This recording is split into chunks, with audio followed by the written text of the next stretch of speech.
এই ব্লগটা ছিল গতকালের ব্লগ। গতকাল ছিল ময়ূরাক্ষীর বার্থডে। তো সকালবেলা রেডি হয়ে বেরিয়ে পড়েছিলাম। হ্যাঁ, সকালবেলাই বলা চলে, কারণ 10:30টার ট্রেন ধরেছিলাম। 10:30টার ট্রেন ধরে চলে গেছিলাম শিয়ালদা। শিয়ালদা থেকে পার্ক সার্কাস ফার্স্টে ভেবেছিলাম ট্রেন ধরে যাব। তারপর ভাবলাম এই সকালবেলা মানে পার্ক সার্কাসে যা ভিড় হবে, এর থেকে বেটার বাইক করে নিই।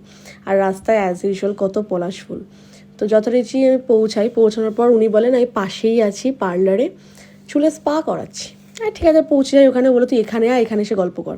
তো ওখানে গিয়ে 5-10 মিনিট বসলাম, ওর হয়েও গেল। তারপরে এখান থেকে বেরিয়েও চুল ঝাঁকাতে ঝাঁকাতে আসছিল, এত সুন্দর চুলটা লাগছিল ওর। তারপরে আসার পরই সঙ্গে সঙ্গেই চলে এসছে ঈশান চলে আসলো। তারপরে ও গেল রেডি হতে। তারপরে আমি এখানে একটুখানি বেরিয়েছিলাম বাচ্চা কাচ্চাগুলোকে দেখতে।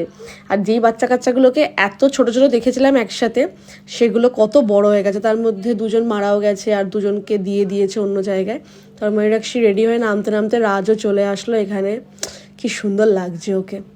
ওই জন্য বললাম তোর ভিডিওটা সুন্দর করে নিই। যতই হোক আমাদের মধ্যে হ্যান্ডসাম বয় বলে কথা। আস্তে আস্তে একটু জড়িয়ে ধরলো, আদর করলো, ওকে গিফট দিল।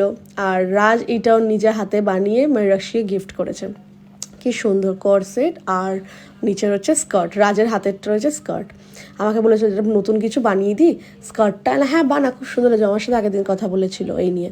তারপরেই সবিতেন্দ্র চলে এসছে।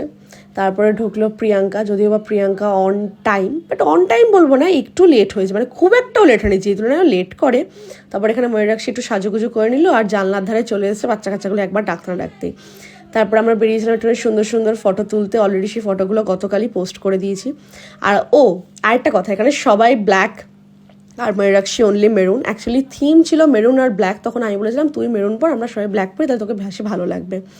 তারপরে এখানে একটুখানি খাওয়া দাওয়া করে নিলাম। খাওয়া দাওয়ার ব্লগটা নিতে পারিনি, কারণ ওই সময় তাড়াতাড়ি করে খাওয়া দাওয়া করে নিলাম। আর এখানে বেরোনোর সময় ড্রেস চেঞ্জ করে নিয়েছি, কারণ পার্ক সার্কাস থেকে ট্রেন ধরবো বলে। কারণ পার্ক সার্কাস থেকে আমি গাউন পরে উঠতে পারবো না প্রথমত। আর এখানে আমি কেক কাটিংয়ের কোনো ভিডিও শেয়ার করতে পারলাম না, কারণ ওর কেক তখন এসে পৌঁছায়নি। আমার অলরেডি লেট হয়ে যাচ্ছিলো। আমি 7:30টার সময় বেরিয়ে গেছি, ওর কেক এসছে 8টার পরে। তাড়াতাড়ি আসবে বলেও আসতে পারিনি রাস্তার জ্যামের জন্য। তো ওই জন্য ভ্লগের কেক কাটিংয়ের ভিডিওটা মিস করে গেছি।